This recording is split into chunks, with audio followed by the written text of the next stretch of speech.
Very good. Here we go, folks. Here we go. So I'm joined today by the wonderful Amanda Forsyth and Pinchas Zukerman, who are going to be our guest artists in Reading on the 13th of November for a very special concert. Wonderful to see you both. Thanks very much for joining me today. Now, I thought we could perhaps speak about the pieces you're going to play. You aren't playing together in this concert, but Amanda, you're going to play a piece by Bruch, and Pinchas, you're going to play a piece by Bruch, which is phenomenal. Amanda, yours is Kol Nidre. So maybe you can tell us a little bit about this piece. So the Kol Nidre is a very well-known piece for cello and orchestra. It's based on the Kol Nidre, which is sung in the temples by the cantor. So I learned this piece when I was living in London. You would like this story because we had an upright piano, and the beginning of the piece starts with very, very long notes in the strings in the orchestra. But if you play it on the piano, it's just one note.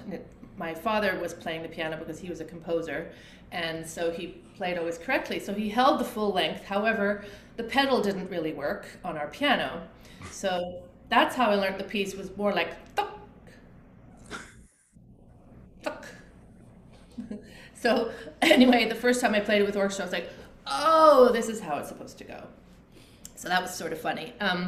But I did actually take myself to the temple when we were living in Canada in Ottawa, because I'd never been to, what was it, Pesach? Yom Kippur services.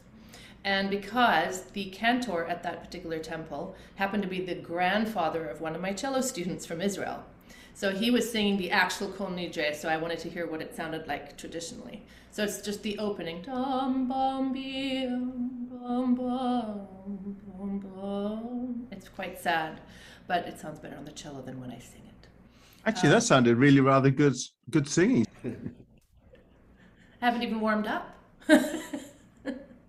This is a piece that was written in Liverpool, and it was written for the cellist Robert Houseman, who was a friend of Brahms.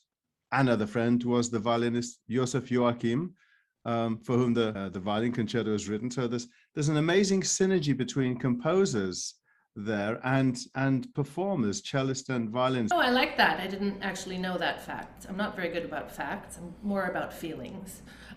So when I learn a piece, it's about thinking about the sonority and, of course, where it's from. And I really like playing this piece now that I'm married to an Israeli, because of the tradition. Instrumentally speaking, I have grown into playing this piece in a more Yiddish way. Yiddish, yes, that's better. In a more very delicious. So there are just so many styles of playing this piece, and it's always played by every cellist. They're always asked to play it in the temples in Pesach, Yom Kippur. Yeah. But it's just so delicious, and it's so. It's just, it's like a very tiny cello concerto, shall we say. I often play it with these other two pieces, which you might not know, which are also by Bruch, Canzone and Adagio on Celtic themes, which are two beautiful pieces for cello. That sounds as though it would be an odd juxtaposition for this concert, but I'll look into both of those. And then, Pinchas, you're going to be playing for us one of the most gorgeous and beloved of violin concertos, the Bruch's Violin Concerto in G minor. And much as the Kol Nidre has an amazing heartrending and melancholic center to it, I've always thought the same about the concerto. But what's your approach to this concerto? You must have played it a gazillion times. Well, I like the fact that it starts with 2 bars of timpani. That's one of I love that idea of just having this murmur back of the orchestra, and then comes this beautiful harmony in the winds as a concerto. The only other, at the moment, I can think of that starts just with a timpani is the Beethoven Violin Concerto. And maybe Bruch thought, I'll do one-upmanship. I'll do 2 bars instead of just 1 bar. But actually, the first note you play is an open G, which is the same as the Berg. concerto. That's also I true. just thought of that, so I had to say it. Excellent. And It's a great fact. yeah, it's good. It's a bag. We climb over the bag. And so, by the way, can I add a little bit to what you just said about Surely. It's rather appropriate, I think, for this particular concert because the Violins of Hope will be exhibited, or at least being played by numerous people. And in a way, maybe to me, it's a way of remembering the souls that died during the Holocaust. The Kol Nidre is that in some ways. So it's very appropriate that a piece is being played that says, we remember you.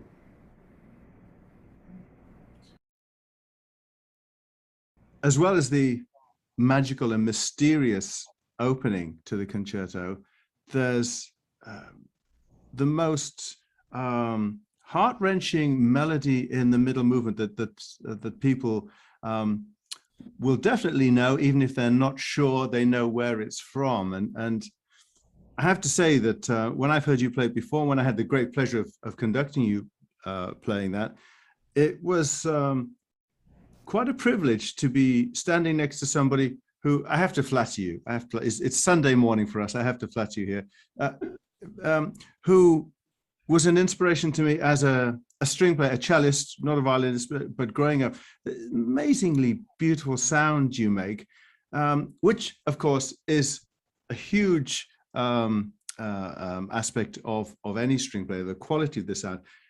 And in addition to both of you being able to magic up this amazing sound, I hope you're both going to be playing wonderful instruments on the night. So perhaps you can tell us a little bit about those.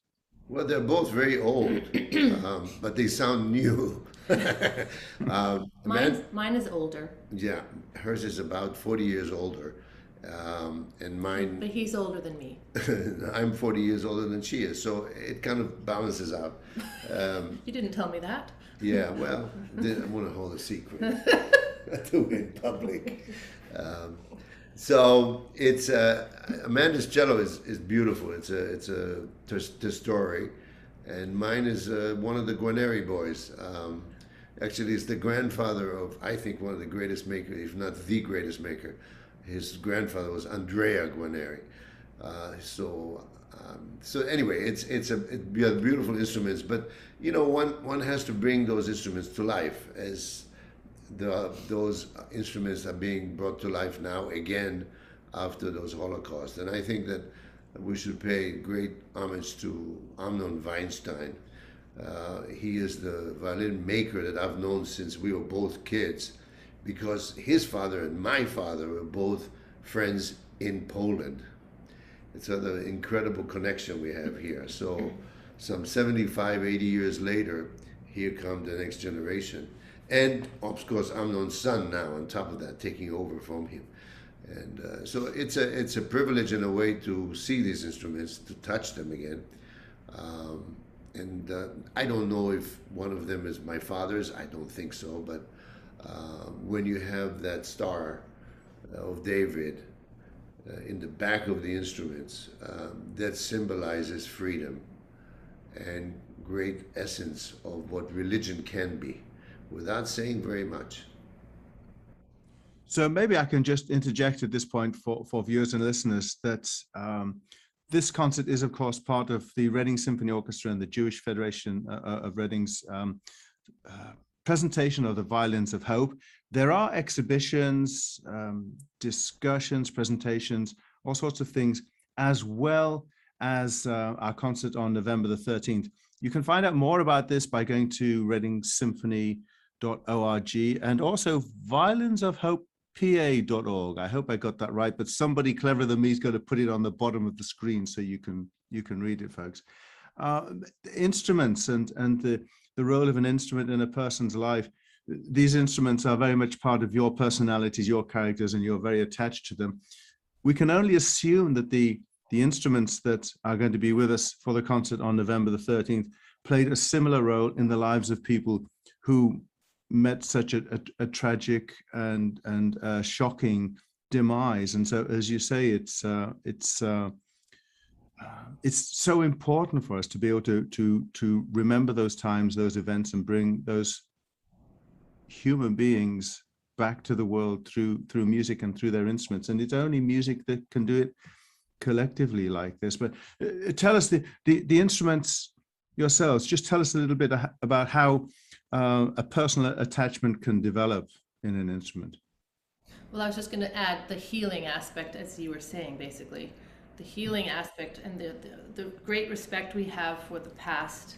And I've not played one of those instruments, but it's such an honor for us as musicians to hold these instruments and be the caretakers of them for our lifetime. If you find your instrument that you're going to be with, for example, Pinchas has been with his instrument, the Del Gesù, for how many years? Well, I think it was 1860. See. I met my instrument in 64, sorry, in a room at the Rembrandt Wurlitzer great house of fixing instruments.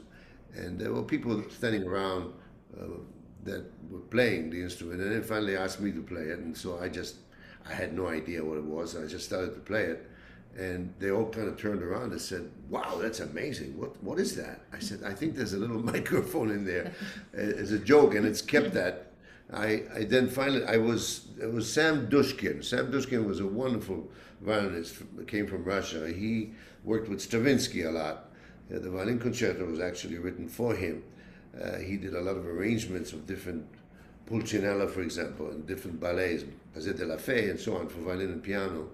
And so the tradition continues. I'm the 5th owner of the instrument, and I've had it since 1980.